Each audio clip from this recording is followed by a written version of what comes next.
इस निज़ाम को ये पैगाम है कि आप पाकिस्तान पे रहम करें।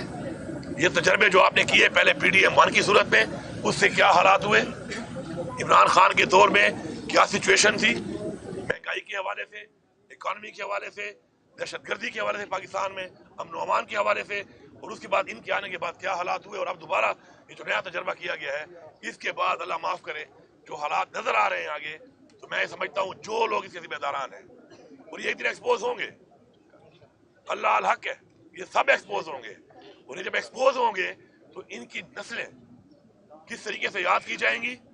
मैं इनके घर वालों को पैगाम देता हूँ कि आप अपने घर में बैठ के ऐसे लोग जिनके पास इस वक्त अथॉरिटी है और जो ये कर रहे हैं, इनकी फैमिलीज को, रिश्तेदारों को, इनके बच्चों को, कि बैठ के डिस्कस करें इनके साथ कि आप ये कर क्या रहे हैं, आप कैसा निज़ाम बनाने जा रहे हैं, आप कैसे प्रेसिडेंट बनाने जा रहे हैं इस मुल्क के अंदर। तो इंशाल्लाह मुझे पूरा यकीन है कि ज़मीर जागेंगे, लेकिन जब ज़मीर जागता है तो कहते हैं ये ज़हनी मरीज है। ये नया ड्रामा है इस मुल्क में। जब वो फॉर्म 47 पे गलत काम कर रहा था उस वक्त ज़हनी मरीज नहीं था। जब उसने कहा कि मुझसे गलती हुई है, उसने एतराफ़ किया, तो वो एक ज़हनी मरीज बन गया। तो ये कौम न भेड़ बकरियाँ है, नहीं ये कौम इतनी बेवकूफ़ है। और अगर आप समझते हैं कि डंडे के जोर पे इस तरह जलिए फयारिंग करके, लोगों के ऊपर पर्चे काट के, लोगों पे जुल्म करके, फसाइयत करके आप इन लोगों को ज़बानें बंद कर लेंगे, इनके मुंह बंद कर लेंगे, तो दिलों से तो आप नहीं निकाल सके। आपने क्या किया पंजाब में? आपने बहुत ज़्यादा सख्ती की, लोग नहीं निकल सके, न जलसा हुआ, न जलूस हुआ, न कॉर्नर मीटिंग हुई। रिजल्ट क्या आया? लोगों ने खुद जाके उम्मीदवार का निशान ढूंढ कर मोहर इमरान खान को लगाई, आपने निशान ले लिया, आपने पार्टी खत्म कर दी, बल्ले का निशान आपने ले लिया, उम्मीदवारों के कज़ाद रिजेक्ट कर दिए। फिर भी क्या हुआ? खुदा का वास्ता है जागो। और मैं इमरान खान साहब को मुबारकबाद देता हूँ। खान साहब आपकी हमेशा ख्वाहिश थी और ख्वाहिश है कि मेरी कौम जागे। खान साहब आपकी कौम जाग चुकी है और इंशाअल्लाह हकीकी आज़ादी हासिल करने तक ये कौम आपके साथ खड़ी है। इंशाअल्लाह बहुत जल्द इंशाअल्लाह इमरान खान बाहर भी होंगे और इमरान खान साहब इस मुल्क के वज़ीर आज़म भी होंगे और इंशाअल्लाह ये मुल्क उस रास्ते पे चलेगा जिस पे चलने के लिए हमारे बाप-अजदाद ने जानी और माली कुर्बानियां दी थी। साहब ये बताइएगा कि जब से आपने मनसब संभाला है उसके बाद आपकी 2-3 मुलाकातें हुई वज़ीर आज़म से, जिस पर इमरान खान ने खासी नाराज़गी का इज़हार किया कि आपको उनके साथ तस्वीर नहीं बनानी चाहिए। उसके बाद आपकी मुलाकात हुई खान साहब से, क्या इस पर कोई गुफ्तगू हुई? दूसरी बात यह कि इस वक्त जो खान साहब की जो राय की खबरें चल रही है, इसमें ये बताया जा रहा है कि आपका मैन किरदार है और मीडिएशन के लिए आप कोर कमांडर से भी मिले और दीगर लोगों से भी आपकी बातचीत चल रही है, इसमें क्या सजा है? पहली बात तो ये है कि इमरान साहब खान साहब की कोई नाराज़गी नहीं है इस बात के ऊपर। मैं जो कि एक सूबे का मुझे खान साहब ने वज़ीर आला बनाया है, मेरे पर इस सूबे की आवाम की और मेरे सूबे की हकूक़ की जिम्मेदारियाँ हैं। और फॉर्म 47 पे जो ये वज़ीर आला बना हुआ है इस वक्त ज़ाहिरी बात है वो लीड कर रहा है, तो मेरे जो मामलात हैं उसी कैबिनेट से और इसी फेडरल गवर्नमेंट से ही होने हैं। पहली बात। दूसरी बात जो आप कर रहे हैं कोई मुज़ाकरात की या मीडिएशन की, तो मैं ये कहूँगा कि इमरान खान साहब ने खुद भी हमेशा कहा एक बात, बारहा कहा कि मैं बातचीत करने को तैयार हूँ पाकिस्तान के लिए। उन्होंने ये भी कहा कि अगर मेरी वजह से पाकिस्तान की तरक्की होती है मेरे हटने से, तो मैं हटने को भी तैयार हूँ। अब आपने बार बार देखा कि उन्होंने अपनी स्पीचेस में बार बार बताया, कौम को बताया, इदारों को बताया, जो कंसर्न लोग हैं उनको बताया।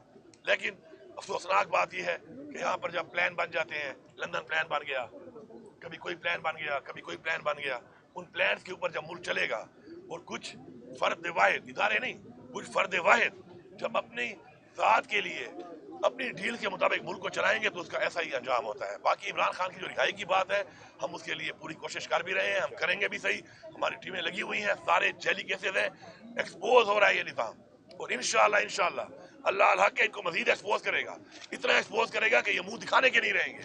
इसलिए मैं इनसे रिक्वेस्ट करता हूँ कि बजाय आप मुंह दिखाने के नहीं रहे, खैर है अपनी गलती मानकर और मजीद इस मुल्क की आवाम को अंधेरों में ना धकेलें। ये बताएं कि गिरफ्तारी जारी हुई है, वो तो आपकी पार्टी के अपने लोग थे जिन्होंने आप लोगों के खिलाफ जो वो बयान दिए हैं अदालतों में, उन लोगों के लिए क्या मैसेज है? साने 9 मई के बाद आप अदालतों के ऊपर भी इल्ज़ाम तराशी करते रहे हैं और जो अहम तनसीबात थी उसके हवाले से आपके ऊपर भी इल्ज़ाम लगते रहे हैं, लेकिन आपके अपने लोग आप लोगों के खिलाफ बयान दिए जिसकी वजह से आपके नाकाम गिरफ्तारी जारी है, उनके लिए क्या मैसेज आपका? पहली बात तो ये है कि इन बयानात का आपको अच्छी तरह पता है कि ये बयानात किस बुनियादों पे आए हैं, किस टार्चर के तहत आए हैं और किस तरह आए हैं। दूसरी बात है जजेस ने जो लेटर लिखा है उसके बाद तो चीज़ ظاہر हो चुकी है, ओपन हो चुकी है कि उन्होंने खुद मान लिया कि जी हमने दबाव में आकर ये फैसले किए हैं। और ये फैसले किसके खिलाफ हुए?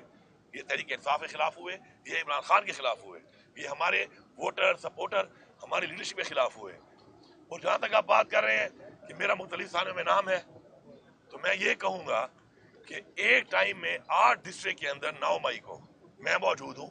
1 घंटे के अंदर मैंने उन 8 जिलों में कार्रवाइयाँ की। अब मेरे पास एक ऐसा F-16 तैयारा था जो स्पीड F-16 की मार रहा था, उत्तर हेलीकॉप्टर की तरह रहा था। तो ये टेक्नोलॉजी पाकिस्तान में अगर मेरे पास है तो मेरे पे साबित कर ले। बाकी ये एक्सपोज हो चुके हैं, अब इनको समझ आ नहीं रही और ये समझ रहे हैं बेवकूफ़ों की तरह कि ये इस कौम को धोखा दे देंगे। मैं खान साहब की एक बात रिपीट करता हूँ, खान साहब ने कहा था नालायक भी हो और बेगैरत भी हो, इससे ज्यादा मैं कुछ नहीं कहूँगा। एक बात मैं ऐड कर दूं, एक क्वेश्चन का इन्होंने क्वेश्चन किया केसेस के हवाले से। अली नीन साहब किसी एक केस में भी नामजद नहीं है और इनका बाद अज़ां पॉलिटिकल कंसिडरेशंस में नाम डाला गया। रावलपिंडी डिवीजन में जितने केसेस हैं किसी एक केस में भी सीएम साहब नामजद नहीं है। जहाँ तक आप बात करें बुशरा बीबी की, देखिए कितनी घटिया हरकत है कि जिस तरीके से एक इज्जत के निकाह वाले केस में बुशरा बीबी के ऊपर सजा दी गई। शर्म आनी चाहिए। बहैसियत एक कौम हम किसी के साथ बैठ के डिस्कस भी नहीं कर सकते कि हम इतने घटिया हो चुके हैं, हमारा निज़ाम इतना घटिया हो चुका है कि हम इस हद तक जा सकते हैं। दूसरी बात सेहत के हवाले से उनका आया था, हमने तो लेटर लिखा है इनको, हमें तो इन पर एतमाद है नहीं क्योंकि इनका पिछला रिकॉर्ड भी ऐसा है। और उसके बाद जिस तरीके से बैठे हुए हैं फॉर्म 47 के तहत एक जेली मैंडेट लेकर, तो ऐसे लोगों से क्या उम्मीद होगी। तो हमने लेटर लिखा है KP गवर्नमेंट है कि बुशरा बीबी के चेकअप के लिए हमें इजाज़त दी जाए ताकि अपनी टीम हम भेजें और हम चेकअप करें। इंशाल्लाह बुशरा बीबी भी इंशाल्लाह खान साहब की माशाल्लाह वाइफ है, उनका भी जज्बा और स्पिरिट जो है खान साहब की तरह है। जिस तरह खान साहब इंशाल्लाह डटे हुए हैं वो भी डटी हुई हैं इंशाल्लाह। मैं फिर इतना कहूँगा कि थोड़ी शर्म कर लो, थोड़ी हया कर लो और अपने आप को मजीद एक्सपोज, मैं वो लफ्ज़ यूज़ करता हूँ, अपने आप को मजीद नंगा ना करो। Thank you.